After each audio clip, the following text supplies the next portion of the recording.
Good morning children. ಪಾಠ 8 ನನ್ನ ದೇವರು. ಸೊ ಈಗ ನಾನು ಪದ್ಯವನ್ನು ನಿಮಗೆ ಹೇಳಿ ಮುಗಿಸಿದ್ದೇನೆ. ಈಗ ಎಕ್ಸರ್ಸೈಸನ್ನು ನೋಡೋಣ, ಅಭ್ಯಾಸಗಳನ್ನು ನಾವು ನೋಡೋಣ. ಈಗ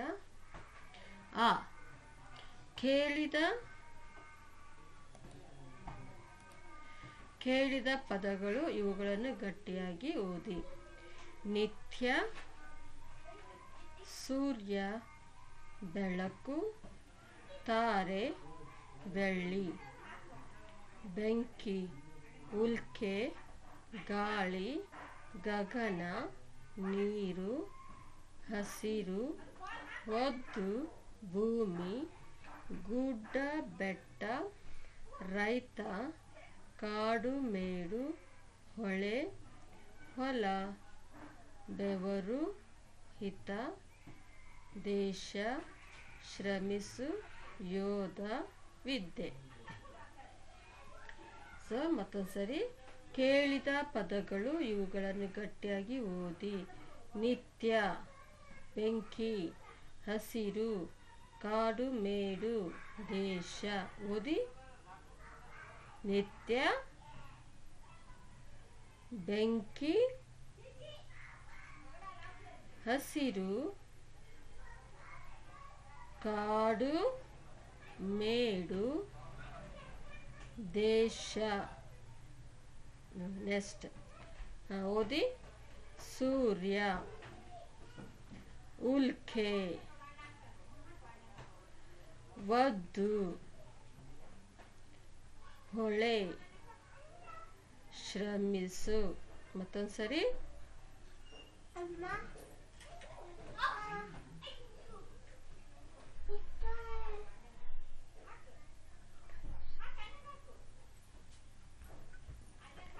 ಸೂರ್ಯ, ಉಲ್ಕೆ, ಒದ್ದು, ಹೊಳೆ, ಶ್ರಮಿಸು. ನೆಕ್ಸ್ಟ್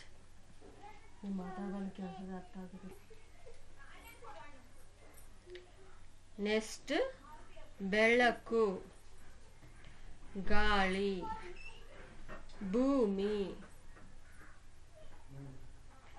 ಹೊಲ, ಯೋಧ. ಬೆಳಕು, ಗಾಳಿ, ಭೂಮಿ, ಹೊಲ, ಯೋಧ. ತಾರೆ, ಗಗನ, ಗುಡ್ಡ ಬೆಟ್ಟ, ಬೆವರು, ವಿದ್ಯೆ. ಓಕೆ, ಮತ್ತೊಂದ್ಸರಿ. ತಾರೆ, ಗಗನ, ಗುಡ್ಡ ಬೆಟ್ಟ, ಬೆವರು, ವಿದ್ಯೆ. Last line. ಬೆಳ್ಳಿ, ನೀರು, ರೈತ, ಹಿತ.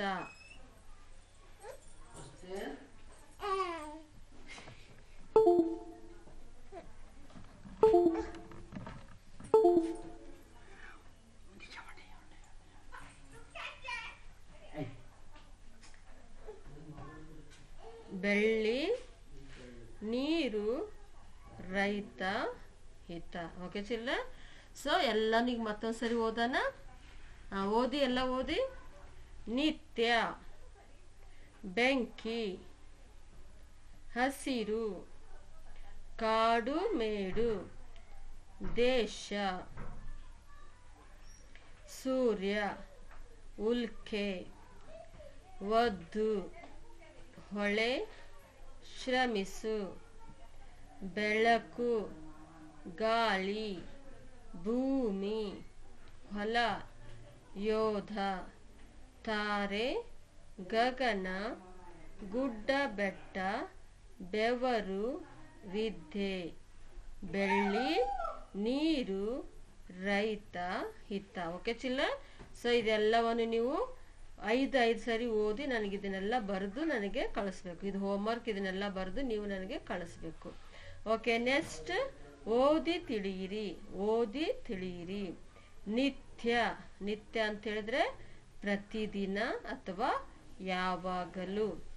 ನಿತ್ಯ ಅಂದ್ರೆ ಪ್ರತಿದಿನ ಅಥವಾ ಯಾವಾಗಲೂ. ತಾರೆ. ತಾರೆ ಅಂದ್ರೆ ನಕ್ಷತ್ರ ಚುಕ್ಕೆ. ನಕ್ಷತ್ರ ಚುಕ್ಕೆ. ಗಗನ ಅಂತ ಹೇಳಿದ್ರೆ ಆಕಾಶ. ಗಗನ ಅಂದ್ರೆ ಆಕಾಶ. ಉಲ್ಕೆ ಅಂದ್ರೆ ಆಕಾಶಕಾಯ. ಉಲ್ಕೆ ಅಂತ ಹೇಳಿದ್ರೇನು? ಆಕಾಶಕಾಯ. ನಿತ್ಯ, ಪ್ರತಿದಿನ ಅಥವಾ ಯಾವಾಗಲೂ. ತಾರೆ ನಕ್ಷತ್ರ ಅಥವಾ ಚುಕ್ಕೆ. ಗಗನ ಅಂತ ಹೇಳಿದ್ರೆ ಆಕಾಶ. ಉಲ್ಕೆ ಅಂತ ಹೇಳಿದ್ರೆ ಆಕಾಶ ಕಾಯ.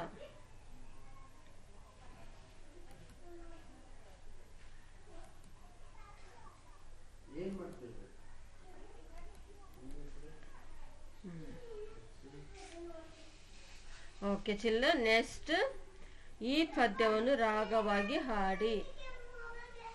ಈ ಪದ್ಯವನ್ನು ರಾಗವಾಗಿ ಹಾಡಿ.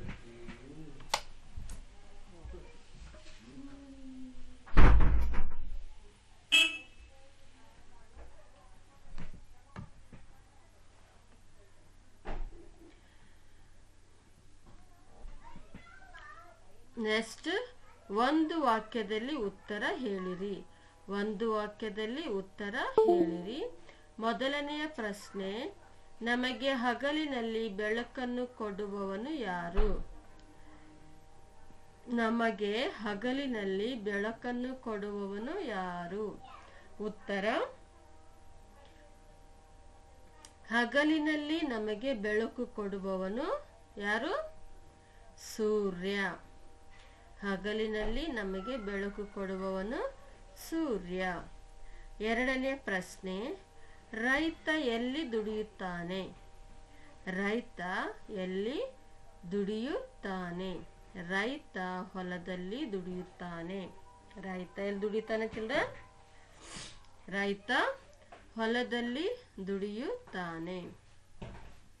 ಯೋಧ ಏತಕ್ಕಾಗಿ ಶ್ರಮಿಸುತ್ತಿದ್ದಾನೆ? ಯೋಧ ಏತಕ್ಕಾಗಿ ಶ್ರಮಿಸುತ್ತಿದ್ದಾನೆ?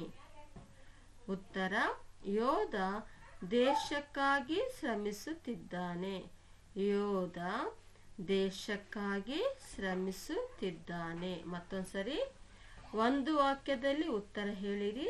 ಮೊದಲನೇ ಪ್ರಶ್ನೆ, ನಮಗೆ ಹಗಲಿನಲ್ಲಿ ಬೆಳಕನ್ನು ಕೊಡುವವನು ಯಾರು? ಹಗಲಿನಲ್ಲಿ ನಮಗೆ ಬೆಳಕು ಕೊಡುವವನು ಸೂರ್ಯ. ಎರಡನೇ ಪ್ರಶ್ನೆ, ರೈತ ಎಲ್ಲಿ ದುಡಿಯುತ್ತಾನೆ? ರೈತ ಹೊಲದಲ್ಲಿ ದುಡಿಯುತ್ತಾನೆ. ಮೂರನೇ ಪ್ರಶ್ನೆ, ಯೋಧ ಏತಕ್ಕಾಗಿ ಶ್ರಮಿಸುತ್ತಿದ್ದಾನೆ? ಯೋಧ ದೇಶಕ್ಕಾಗಿ ಶ್ರಮಿಸುತ್ತಿದ್ದಾನೆ. ನೆಕ್ಸ್ಟ್, ಪ್ರಶ್ನೆಗಳಿಗೆ ಒಂದು ವಾಕ್ಯದಲ್ಲಿ ಉತ್ತರಿಸಿರಿ.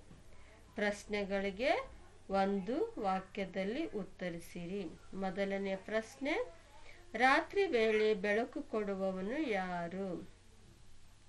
ರಾತ್ರಿ ವೇಳೆ ಬೆಳಕು ಕೊಡುವವನು ಯಾರು? ರಾತ್ರಿ ವೇಳೆ ನಮಗೆ ಬೆಳಕು ಕೊಡುವವನು ಚಂದ್ರ. ರಾತ್ರಿ ವೇಳೆ ನಮಗೆ ಬೆಳಕು ಕೊಡುವವನು ಚಂದ್ರ. ಎರಡನೇ ಪ್ರಶ್ನೆ, ಭೂಮಿ ಏನನ್ನು ಒದ್ದು ನಿಂತಿದೆ? ಭೂಮಿ ಏನನ್ನು ಒದ್ದು ನಿಂತಿದೆ? ಭೂಮಿ ಹಚ್ಚ ಹಸಿರನ್ನು ಒದ್ದು ನಿಂತಿದೆ. ಭೂಮಿ ಹಚ್ಚ ಹಸಿರನ್ನು ಒದ್ದು ನಿಂತಿದೆ. ಮೂರನೇ ಪ್ರಶ್ನೆ, ವಿದ್ಯೆ ಕಲಿಸಿ ಯಾರು ಹಿತವ ನುಡಿವರು? ವಿದ್ಯೆ ಕಲಿಸಿ ಯಾರು ಹಿತವ ನುಡಿವರು? ಉತ್ತರ, ವಿದ್ಯೆ ಕಲಿಸಿ ಗುರುಗಳ ಹಿತವ ನುಡಿಯುವವರು. ವಿದ್ಯೆ ಕಲಿಸಿ ಗುರುಗಳು ಹಿತವ ನುಡಿಯುವರು. So children, ಮತ್ತೊಂದ್ಸರಿ ಓದ್ತೇನೆ. ಕರೆಕ್ಟಾಗಿ ಆನ್ಸರನ್ನು ಬರಿಬೇಕಾದ್ರೆ, ಕ್ವಶನ್ ಆನ್ಸರ್ಸ್ ಬರಿಬೇಕಾದ್ರೆ ನೀವು ಬಾಯಲ್ಲಿ ಹೇಳ್ತಾ ಬರಿಬೇಕು. ಬಾಯಲ್ಲಿ ಹೇಳ್ತಾ ಬರೆದ್ರೆ ನೀವು ಏನು ಬರಿತಿದ್ದೀರ ಅಂತ ನಿಮಗೆ ಅರ್ಥ ಆಗುತ್ತೆ. ಅರ್ಥ ಆಗಿದ್ದು ನಿಮಗೆ ಮನಸ್ಸಿನಲ್ಲಿ ಇರ್ತದೆ. ಹೀಗಾಗಿ ನೀವೇನು ಮಾಡ್ಬೋದು, ಈಸಿಲಿ ಆಗಿ ನೀವು ಕಲಿಬಹುದು. ಒಂದು ವಾಕ್ಯದಲ್ಲಿ ಉತ್ತರ ಹೇಳಿರಿ. ನಮಗೆ ಹಗಲಿನಲ್ಲಿ ಬೆಳಕು ಕೊಡುವವನು ಯಾರು ಹೇಳಿ? ಹಗಲಿನಲ್ಲಿ ನಮಗೆ ಬೆಳಕು ಕೊಡುವವನು ಸೂರ್ಯ. ರೈತ ಎಲ್ಲಿ ದುಡಿಯುತ್ತಾನೆ? ರೈತ ಹೊಲದಲ್ಲಿ ದುಡಿಯುತ್ತಾನೆ. ಯೋಧ ಏತಕ್ಕಾಗಿ ಶ್ರಮಿಸುತ್ತಿದ್ದಾನೆ? ಯೋಧ ದೇಶಕ್ಕಾಗಿ ಶ್ರಮಿಸುತ್ತಿದ್ದಾನೆ. ಪ್ರಶ್ನೆಗಳಿಗೆ ಒಂದು ವಾಕ್ಯದಲ್ಲಿ ಉತ್ತರಿಸಿರಿ. ಮೊದಲನೇ ಪ್ರಶ್ನೆ, ರಾತ್ರಿ ವೇಳೆ ಬೆಳಕು ಕೊಡುವವನು ಯಾರು? ರಾತ್ರಿ ವೇಳೆ ನಮಗೆ ಬೆಳಕು ಕೊಡುವವನು ಚಂದ್ರ. ಎರಡನೇ ಪ್ರಶ್ನೆ, ಭೂಮಿ ಏನನ್ನು ಹೊದ್ದು ನಿಂತಿದೆ? ಭೂಮಿ ಹಚ್ಚ ಹಸಿರನ್ನು ಹೊದ್ದು ನಿಂತಿದೆ. ಮೂರನೇ ಪ್ರಶ್ನೆ, ವಿದ್ಯೆ ಕಲಿಸಿ ಯಾರು ಹಿತವ ನುಡಿವರು? ವಿದ್ಯೆ ಕಲಿಸಿ ಗುರುಗಳು ಹಿತವ ನುಡಿವರು. ಓಕೆ ಚಿಲ್ಡ್ರನ್, ಸೊ ನೀವೇನು ಮಾಡ್ಬೇಕೀಗ? ನೀವು ಕ್ವಶನ್ ಆನ್ಸರ್ಸ್ ಅನ್ನು ಬರಿಬೇಕಾದ್ರೆ ಫಸ್ಟ್ ಪದ್ಯವನ್ನು ಬರಿಬೇಕು. ಪದ್ಯವನ್ನು ಫಸ್ಟ್ ಬರಿಬೇಕು. ಅವತ್ತಿನ ಡೇಟ್ ಹಾಕಿ ಪದ್ಯವನ್ನು ಫಸ್ಟಿಗೆ ಬರೆದು ಅದಾದ ನಂತರ ಕೇಳಿದ ಪದಗಳನ್ನು ಬರಿಬೇಕು. ಕೇಳಿದ ಪದಗಳು ಆದ ನಂತರ ಓದಿ ತಿಳಿಯಿರಿ ಪದಗಳನ್ನು ಬರಿಬೇಕು.